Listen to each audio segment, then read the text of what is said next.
ഗുപ്ത, പറയാതെ എവിടെ പോയി സ്നേഹിത? നിങ്ങളെ കാണാതായത് മുതൽ എന്റെ മനസ്സ് നിങ്ങളെ കാണാൻ തുടിച്ചുകൊണ്ടേയിരുന്നു. ഹൃദയം പടപടാന്ന് ചെണ്ട കൊട്ടാൻ തുടങ്ങി. എന്റെ നാടി പടപടാന്ന് കുറഞ്ഞുകൊണ്ടേയിരുന്നു. മഴമഴാന്ന് എന്റെ കണ്ണുനീർ അരുവി പോലെ ഒഴുകാൻ തുടങ്ങി സ്നേഹിത. വാചകം അധികമാകുന്നുണ്ട്. ഇനി വാചോടിക്കാൻ സമയമില്ല. അടുത്ത പദ്ധതി എന്തെന്ന് പറയൂ സ്നേഹിത.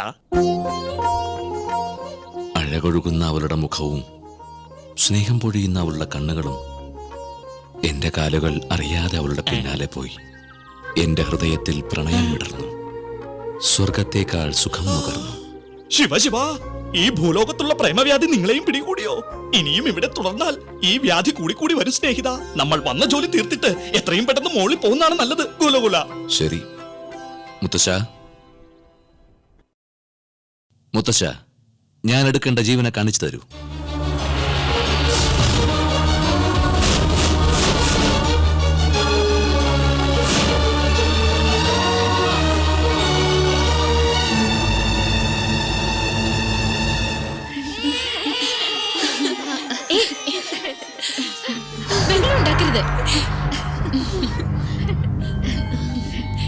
ചേച്ചി വാങ്ങിച്ചെന്ന ഈ ഉടുപ്പ് എനിക്ക് ഒത്തിരി ഇഷ്ടമായി ചേച്ചി. ഉടുപ്പ് മാത്രല്ല, രുചിയുള്ള ഭക്ഷണം, പഠിക്കാനുള്ള പുസ്തകങ്ങൾ എല്ലാം വാങ്ങിത്തരാം.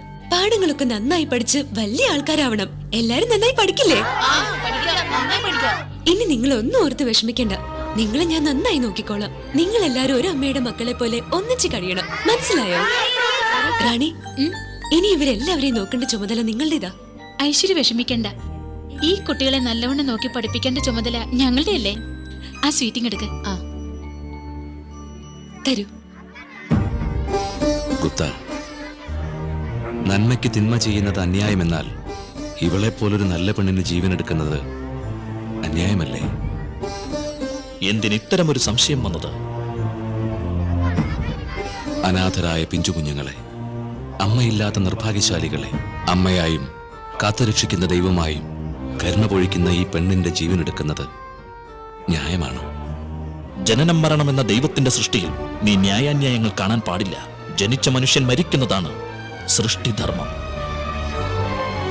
പൂക്കളെ അറക്കുന്നതും മനസ്സുകളെ നുറുക്കുന്നതും എത്ര ക്രൂരതയാണോ, അതുപോലെ ഈ പെണ്ണിന്റെ ജീവൻ എടുക്കുന്നത് യമധർമ്മ. മരണത്തിനു മുൻപിൽ എല്ലാവരും സമന്മാരാണ്. അത് മറന്നു നീ സംസാരിക്കുന്നു. ധർമ്മം എല്ലാവർക്കും ഒന്നാണ്. അതുകൊണ്ടാണല്ലോ അങ്ങയെ ധർമ്മരാജൻ എന്ന് വിളിക്കുന്നത്, സന്ദേഹപ്പെടുന്നത്, ദയ കാണിക്കുന്നത്. ഇതൊന്നുമില്ലാത്തതാണ് യമധർമ്മം. വേണ്ടെന്ന് വെക്കുന്നത്, തടസ്സം നിൽക്കുന്നത്, ഉപേക്ഷിച്ച് പോകുന്നതല്ല യമപാശം. ഇനി ആലോചിച്ച് സമയം കളയണ്ട. എന്റെ ധർമ്മം എന്തോ അത് ഞാൻ ചെയ്യുന്നു. നീ നിന്റെ കടമ നിറവേറ്റ്.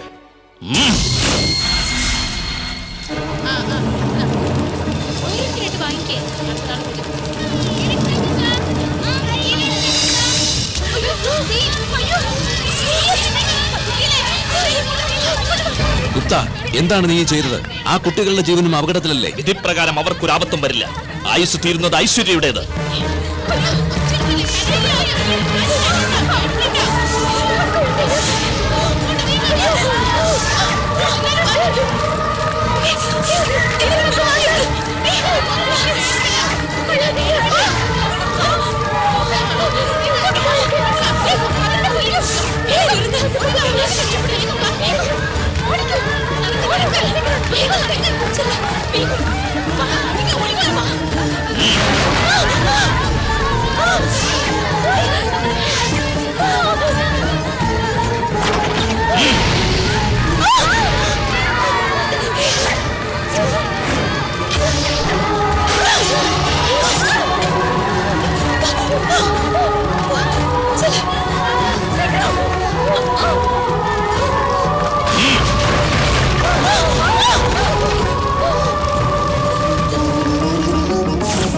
ഇത്രയും പേരിലും ഒരാൾക്ക് പോലും മനസ്സിലുമുണ്ടായില്ലേ?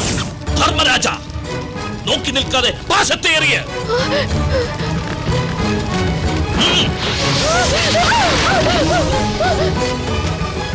യമധർമ്മരാജ, പാശത്തെ എറിയ. പാശത്തെ എറിയാൻ.